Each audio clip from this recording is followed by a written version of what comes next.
Shalom Uvracha, bienvenue sur Torah de vie. Dans la paracha de Vayechi, la Torah nous raconte comment Yaakov a demandé à son fils Yosef de tout faire pour l'enterrer à Hebron dans la Marat Marpella. Dans la suite, dans la paracha, nous voyons que Yaakov revient sur un épisode précédent. L'endroit où Rachel a été enterrée. Nous savons bien que Rachel est morte en chemin. Elle a été enterrée en chemin vers la ville de Bethléem. Dans le Perek Memchet, chapitre 48, verset 7, Yaakov dit à son fils Yosef, « Vani bevoï mi Padan, quant à moi quand je suis venu de Padan Aram, de chez Lavan. Meta alai Rachel, Rachel est morte près de moi, Be'eretz Kenaan, dans le pays de Kenaan, Baderer sur la route, Be'od Kivrat Eretz, alors qu'il restait encore une certaine distance, Lavo Ephrata, pour arriver à Ephrat. Vaegbere Hacham, je l'ai enterré là-bas, Bederech Ephrat, I Bethlachem, en chemin de Ephrat, qui est Bethléem. Rashi explique que Yaakov dit à Yosef la chose suivante. Yadati sheyesh belipra alay. Je savais que tu avais dans ton cœur une réclamation contre moi. Sur le fait que Rachel n'a pas été enterrée ni à Hebron dans la Marat Marpella, et ni dans la ville de Bethléem. Elle a été enterrée uniquement en chemin. Mais dit Yaakov à son fils, Avalda lecha, message pour toi. Chez Alpi Adibur Kevarti Hashama, que c'est sous la parole de Dieu que je l'ai enterré là-bas.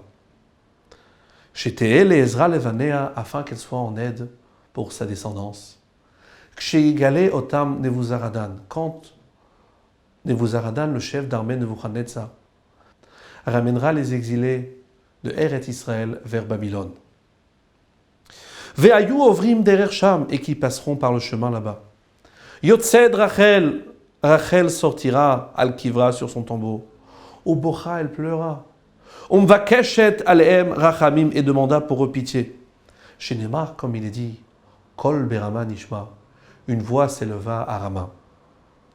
Ve'akadosh baruchu, et le Saint béni soit-il, Meshiva, il lui répond, Yesh sachar li pulater, il y a une récompense pour ton action, dit Dieu.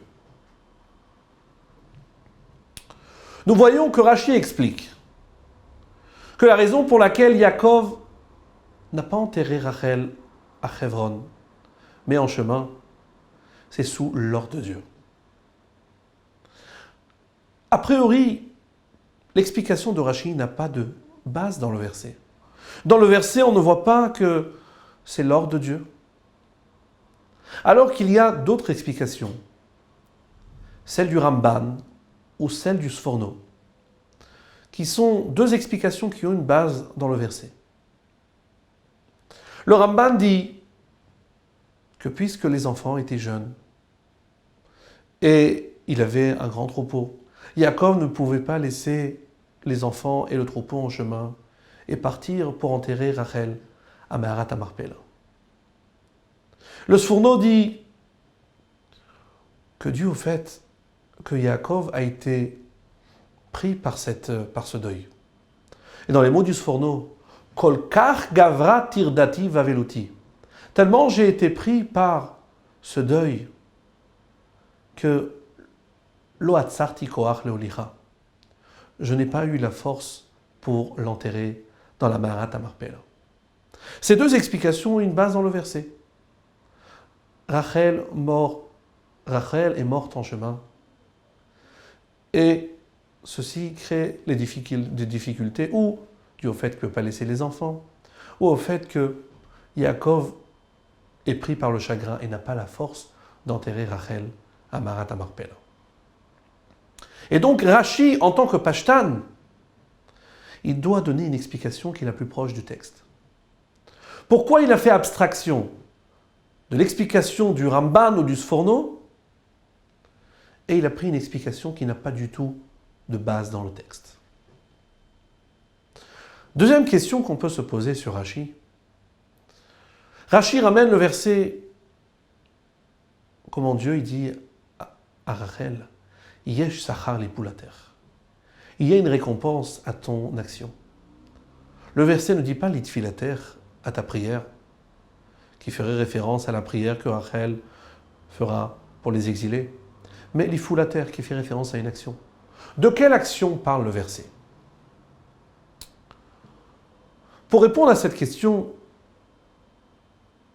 il faut tout d'abord comprendre que Yosef n'a pas d'argument contre son père. Yosef connaissait et savait combien Yaakov aimait Rachel et qu'il aurait tout fait pour enterrer Rachel dans la Maharat Marpella. Et s'il ne l'a pas fait, c'est qu'il n'a pas pu. Cependant, puisque Yaakov a tellement insisté à être enterré dans Maharat Marpella, à ce moment-là, Yosef a senti un sentiment de frustration. Pourquoi ma mère n'a pas eu le mérite d'être enterrée dans Maharat Marpella avec Avraham, Yitzhak, Yaakov, Sarah et Rivka? Et donc, ici, il ne s'agit pas d'un argument, mais d'une frustration. Pour répondre à cette frustration, le fait de dire que Yaakov n'a pas pu, dû au fait qu'il ne pouvait pas laisser les enfants, ou bien qu'il a été frappé par le chagrin, ne répond pas à cette frustration. La seule et unique manière de répondre à cette frustration est de dire qu'en vérité, c'était la volonté de Dieu.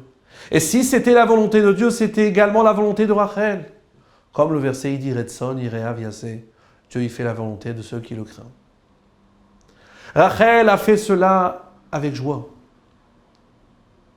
Rachel était prête à renoncer sur ce mérite d'être enterrée dans la Maharat Marpella pour pouvoir intercéder pour sa descendance. Et quelle descendance? Des Bnei Israël qui sont en chemin vers la Galoute parce qu'ils ont fauté. Mais malgré tout, Rachel a un instinct de mère. Et elle est prête à renoncer sur ce mérite d'être enterrée à Maharat Marpella pour prier pour sa descendance. Donc, puisque c'est la volonté de Rachel, c'est le seul et unique argument qui peut répondre à cette frustration. De même, dit le Rabbi, d'après cela, on comprend également le sens du verset. Yesh sachar lipulater. L'action que Rachel a faite ici, c'est le fait d'avoir renoncé sur le fait d'être enterrée à Maharat Marpella. Elle a accepté d'être enterrée en chemin, même pas dans une ville. Tout ça pour pouvoir intercéder pour ses enfants. Mais finalement, il y a une question qui se pose. Pourquoi Yaakov, il veut à tout prix être enterré dans Maharat Marpella, alors que Rachel, elle renonce volontairement, et c'est ça son bonheur. Pourquoi cette différence entre Yaakov et Rachel? Dit le Rabbi qu'en vérité, c'est la différence dans le service de Dieu entre l'homme et la femme. Bien que la Mishnah, dans la fin de Masechet Kiddushin, elle dit « Ani nivreti leshamesh et koni » J'ai été créé, l'homme a été créé, l'être humain a été créé pour servir son Créateur. Cependant, la manière comment un homme sert Dieu et la manière dont une femme sert Dieu ne sont pas les mêmes. L'homme, il sert Dieu, il apprend la Torah, il est obligé d'accomplir les 613 mitzvot, il va tous les jours au minyan. Son service de Dieu est valorisant. Alors que la femme, elle n'apprend pas la Torah, elle est exemptée d'apprendre la Torah en général, elle doit apprendre uniquement les halachot qui la concernent. Elle est exemptée des mitzvot qui sont liés au temps. Elle ne participe pas au minyan. Et tout ça pourquoi? Disent les commentaires. Pour que la femme puisse s'occuper des tâches ménagères. Puis pour qu'elle puisse s'occuper de l'éducation de ses enfants. Donc nous voyons que l'homme, dans tout ce qu'il fait, dans son service de Dieu, c'est un service qui est valorisant. Alors que la femme, elle ne fait pas spécialement ce qui est valorisant. Elle fait ce qui est nécessaire. Cette différence qu'on retrouve entre l'homme et la femme, c'est la différence qu'il y a entre Yaakov et Rachel.